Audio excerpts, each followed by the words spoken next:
Quintin, can you just take us through your early life, where you grew up and how you got introduced to the wonderful game of rugby? Oh, thank you. I was fortunate to be in Monument High School. My parents lived close, 3 kilometers from Monument, so at the moment Monument is one of the top schools in South Africa. And then from Monument I was privileged to play Crown Week. We played down in George, and a scout saw me there and he came down and talked to me about a contract at the Sharks. And I'm quite a big Shark fan, so I was quite fortunate to go have a 3-year contract with the Sharks. Went down there and had the time of my life down in Durban. And then I made Ep.1 with the Sharks that year with Jake White when we won it in South Africa.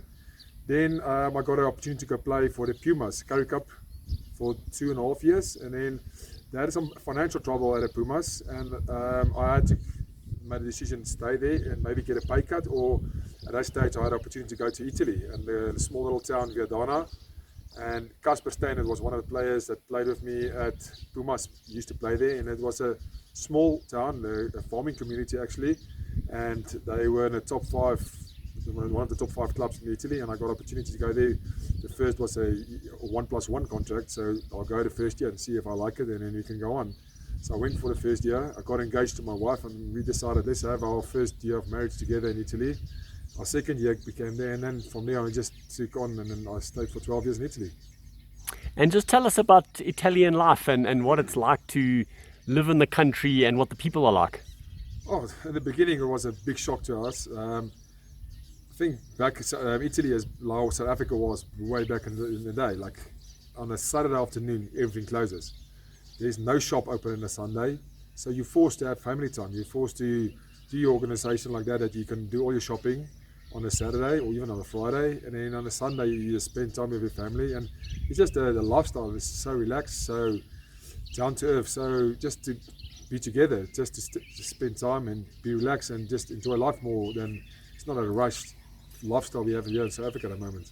Franco Smith has taken over as Italy coach. How do you see that going, and him as a personality? What will he do for Italian rugby? I think I know Franco quite well. I used to play my first year was his last year at the Pumas, so I knew him as a player, and he's a very professional, very hard type of player, and that's the way he is as a coach as well. When he was playing coaching in Italy, he was our rival team. He was the coach of Treviso. And to be honest, they had our number every game. He was such a good coach and such a professional and precision coach. And I think he was unlucky for the first part of his coaching now in Italy, because he was 2 weeks before the tournament started, he was the coach, and then he only had 3 weeks, then the COVID came and he didn't have time to spend with the players. So I hope they give him a proper year or two to get a talent that's in Italy, and then to develop him to the way he wants to play and to force down his game plan actually. Italië is 'n groot sokkernasie.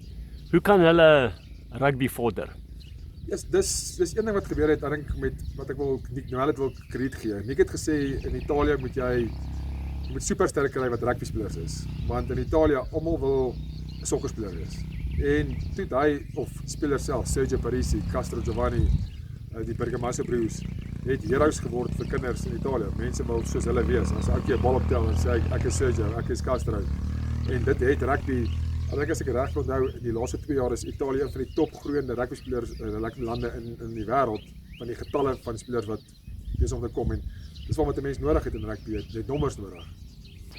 When you went to Italy, it was probably initially to experience a new culture and make some money.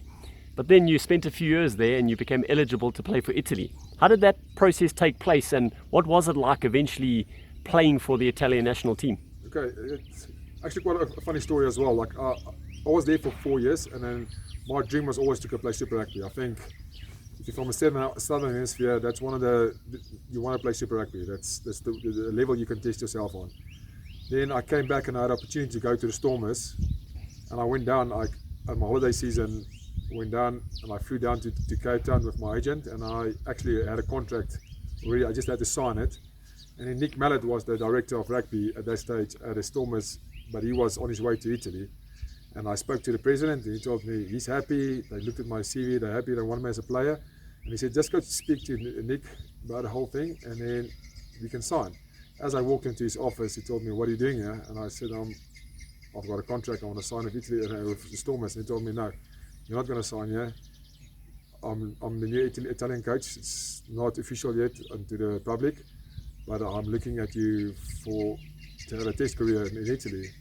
And it just took me by, I don't know what to expect. Like, now must I sign with the Stormers? That's a big dream of me, or go back to Italy and have a chance to play like international rugby. And me and my wife had we talk about it, and we thought about it. And then I said, in South Africa back then, we had the best locks in the world. We had Victor Matfield, Bokkies Botha, just to name two of them. Dani Rousseau, who played lock, and Johan Miller and Andries Becker. And the list just go on. Flip van der Merwe, and it's just world-class locks. And there's people and you have to go compete against them. And you never know what would happen. But I said, let's go. I've got a good chance making it there. I start speaking the language. I love the culture. And it's a great place to maybe start a family, and that's the decision I made. And until today, I don't regret any decision I made of go playing in Italy. At that moment of playing the box the first time, how was that? And the experience of the anthems, and must have been mixed emotions. Oh, you try to prepare yourself for that whole experience, and then you learn the national anthem of Italy and stuff like that. And the first game I played in South Africa was in Italy, so. You stand there, the Nkosi must come first. So I'm standing there, I'm trying to focus, and then suddenly you find yourself, you're singing the Nkosi, and you get this bump from actually one of my big mates. He's a South African guy as well. He's got a South African Italian dad, Carlo Del Fava, and he just slaps me in the shoulder and says, "Listen, you're not a South African, you play for Italy."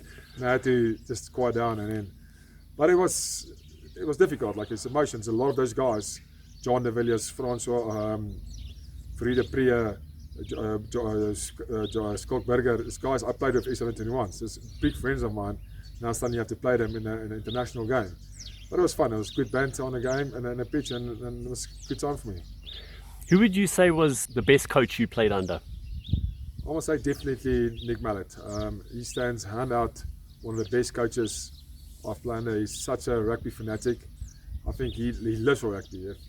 Sometimes people run away because all he talks about it was rugby, and you can see it. He lives rugby, he talks rugby, and I think till today he was probably one of South Africa's best coaches we had.